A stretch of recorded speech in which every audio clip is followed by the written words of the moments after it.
बिस्मिल्लाहिर्रहमानिर्रहीम। अस्सलाम वालेकुम स्टूडेंट्स, कैसे हैं आप सब। उम्मीद करती हूँ आप सब बिल्कुल खैरियत से होंगे। रब्बि इश्रह ली सदरी व यस्सिर ली अमरी वहलुल उक़दतम मिन लिसानी यफ़क़हू क़ौली। ऐ मेरे रब, मेरे लिए मेरा सीना कुशादा फरमा दे और मेरा काम आसान कर दे और मेरी ज़ुबान की गिरह खोल दे ताकि वो मेरी बात समझ सकें। आमीन। This is first year chemistry FBSc board exam preparation 2024। और स्टूडेंट्स, आज हम 2016 का थर्ड पेपर का ऑब्जेक्टिव डिस्कस करेंगे डिटेल में, और साथ साथ आपको टिप्स एंड ट्रिक्स भी बताऊंगी कि किस तरीके से आपसे जो है वो SLO बेस्ड क्वेश्चंस करने के लिए स्लाइड चेंज किया जा सकता है और आप उसको बहुत अच्छे से किस तरह से अटैम्प्ट कर सकते हैं। तो चलें स्टार्ट करते हैं। तो स्टूडेंट्स, ये है हमारे पास 2016 का third MCQ paper. Question number 1 क्या है, which of the following substance has zero value of its standard enthalpy of formation.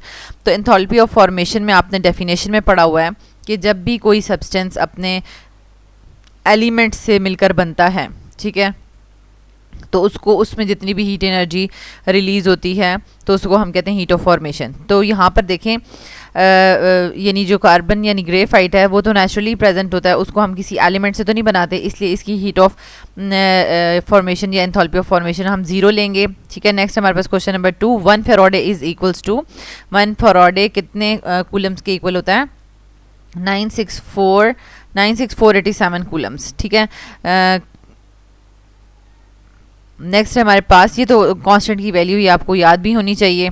ठीक है, नेक्स्ट हमारे पास question number 3, 1 mole of propane has the same, यानी 1 मोल ऑफ प्रोपेन और ये जो बाकी दिए हुए हैं, हेक्सेन दिया हुआ है, ब्यूटेन दिया हुआ है, मीथेन दिया हुआ है और इथेन दिया हुआ है, इनकी आपस में क्या चीज़ें जो है वो मैच करती हैं। ठीक है, तो हमारे पास जो है नंबर ऑफ मॉलिक्यूल सेम हो सकते हैं, बाकी कुछ भी सेम नहीं हो सकता, क्योंकि 1 मोल ऑफ प्रोपेन हो और 1 मोल ऑफ एनी कोई भी अदर हाइड्रोकार्बन हो तो उनके मॉलिक्यूल सेम होंगे। तो यहाँ पर देखें, number of molecules as in 1 mole of ethane, यानी 1 मोल ऑफ इथेन के जो मोल्स मॉलिक्यूल्स हैं तो 1 मोल ऑफ प्रोपेन के भी उतने ही मॉलिक्यूल्स होंगे। ठीक है, क्योंकि नंबर ऑफ मॉलिक्यूल्स का फार्मूला होता है मोल्स इनटू एवोगैड्रोस। ठीक है, मोल्स सेम है तो नंबर ऑफ मॉलिक्यूल्स भी सेम होंगे।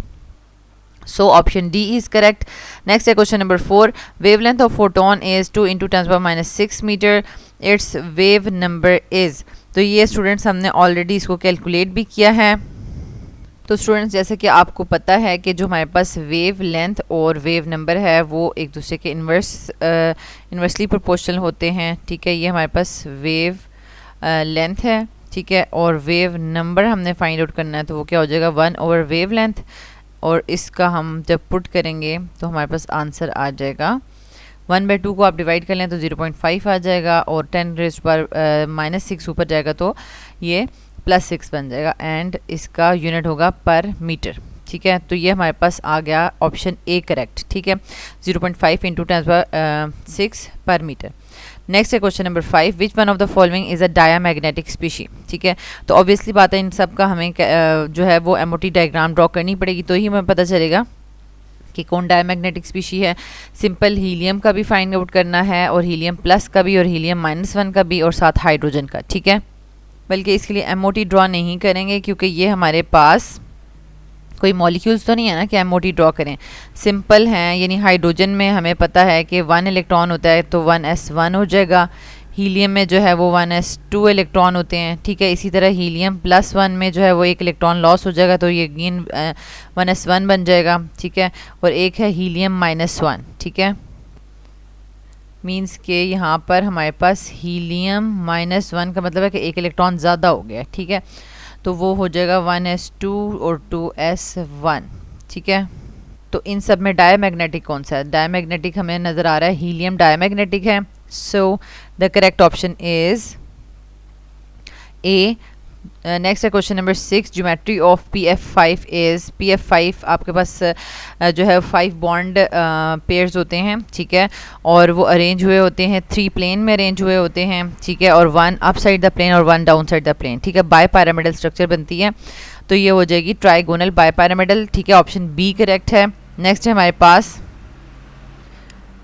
इसको इस तरीके से मैं आपको ड्रॉ करके भी दिखा देती हूँ, PF5।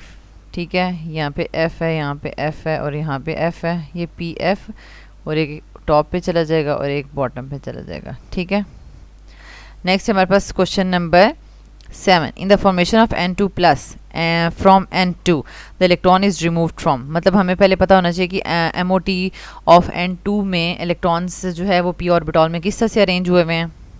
स्टूडेंट्स यहाँ पर आप देख सकते हैं कि हम अगर N2 मॉलिक्यूल में 2p ऑर्बिटल्स की अगर फिलिंग करें, ठीक है, 2s तो चलें, यहाँ पर हम 2s अगर डालेंगे तो वो तो कम्प्लीटली यहाँ पर फिल हो जाएंगे ना, ठीक है।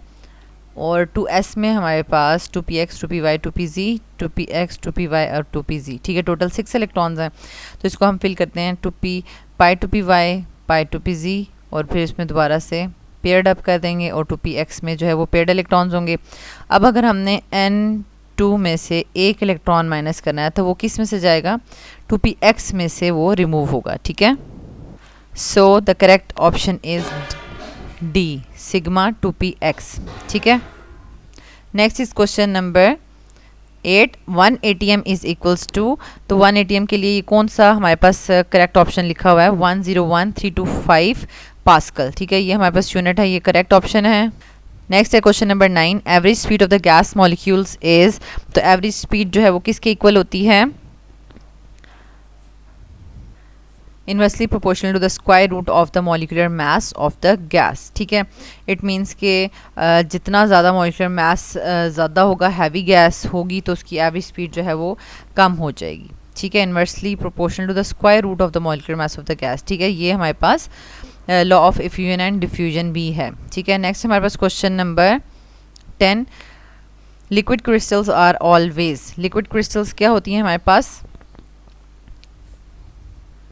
लिक्विड क्रिस्टल्स हमारे पास एनिसोट्रॉपिक होती हैं क्योंकि ये हमारे पास डिफरेंट डायरेक्शंस में डिफरेंट प्रॉपर्टीज़ शो करती हैं, ठीक है।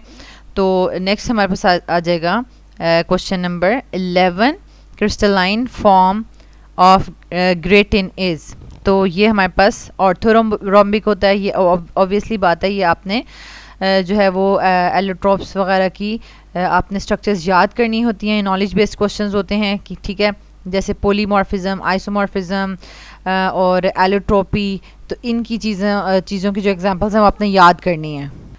नेक्स्ट हमारे पास है question number 12, equilibrium constant Kc भी can be changed by changing, तो Kc तो हमें पता है कि टेम्परेचर डिपेंडेंट होता है, तो अगर हमने उसको चेंज करना है तो ऑब्वियसली बात है टेम्परेचर चेंज करेंगे तो वो चेंज होगा।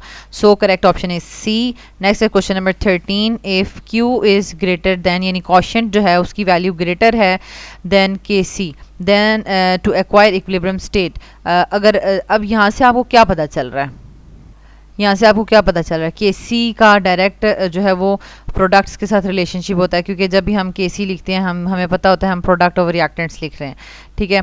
तो Kc का प्रोडक्ट्स के साथ डायरेक्ट रिलेशनशिप है, यानी अभी इस वक्त इनिशियल कंसंट्रेशन में प्रोडक्ट्स की अमाउंट इनिशियली जो है वो प्रोडक्ट्स की अमाउंट से ज़्यादा हैं, ठीक है, क्योंकि Q भी हमारे पास क्या होता है, प्रोडक्ट ओवर रिएक्टेंट्स, लेकिन वो इक्विलिब्रियम कंसंट्रेशंस नहीं होती, वो इनिशियल कंसंट्रेशंस होती हैं, इनिशियली, ठीक है।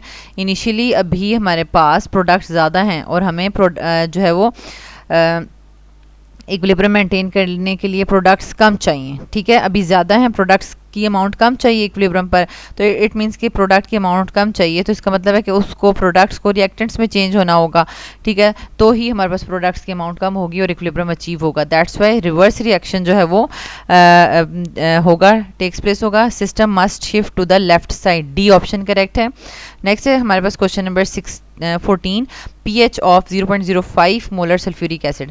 अब इस तरह के क्वेश्चन बहुत ज़्यादा पूछे जाते हैं क्योंकि स्टूडेंट्स जो हैं वो कुछ स्टूडेंट्स डायरेक्ट जो है वो इसका नेगेटिव लॉग ऑफ 0.05 ले लेते हैं, लेकिन ऐसा नहीं करना, ठीक है, क्योंकि हमें पता है कि हमारे पास सल्फ्यूरिक एसिड से जो है वो 2 moles of protons and 1 mole of sulphate ion बनता है, ठीक है।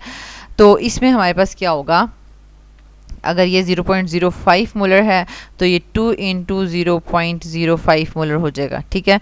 तो अब उसका आप जो है वो नेगेटिव लॉग ऑफ यानी pH फाइंड आउट करने के लिए negative log of hydrogen ion concentration लेंगे, ठीक है, तो वो हमारे पास pH आ जाएगी, तो इसका आंसर हमारे पास आ जाता है 1। So the correct option is B.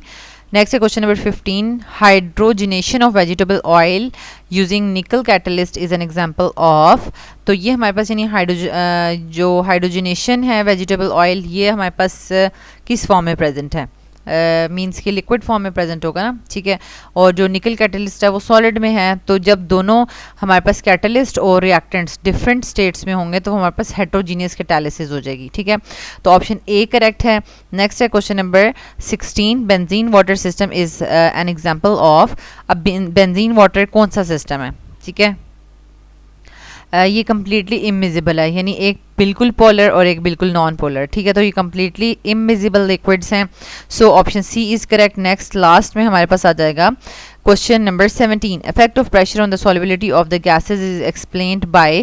तो ये किस लॉ ने एक्सप्लेन किया था? हेनरीज ने एक्सप्लेन किया था, और ये आपने शॉर्ट क्वेश्चन में इसको बहुत अच्छे से प्रिपेयर भी किया है कि हेनरीज लॉ क्या होता है, ठीक है। ये पेपर में अक्सर 3 मार्क्स का पूछा जाता है। तो स्टूडेंट्स यहाँ तक हमने 2016 का थर्ड पेपर भी कम्प्लीटली डिस्कस कर लिया। तो देखें कितना इजी था, इसमें कुछ इतना न्यूमेरिकल्स तो थे ही नहीं, तो कितनी जल्दी 10 मिनट्स में जो है वो हमने प्रॉपर्ली डिस्कस करके सॉल्व कर लिया है। वैसे आपको 17 MCQs जो है वो कितने मिनट में करने होते हैं? 25 मिनट्स में। तो इस तरीके से ये आपको, अगर न्यूमेरिकल्स थोड़े कम आए हैं तो आप 10 to 15 मिनट्स में अपना 17 मार्क्स का जो ऑब्जेक्टिव है वो ईजीली सॉल्व कर सकते हैं। अल्लाह ताला आपको बहुत आसानियाँ अता फरमाए और आसानियाँ तकसीम करने का शर्फ अता फरमाए। आमीन।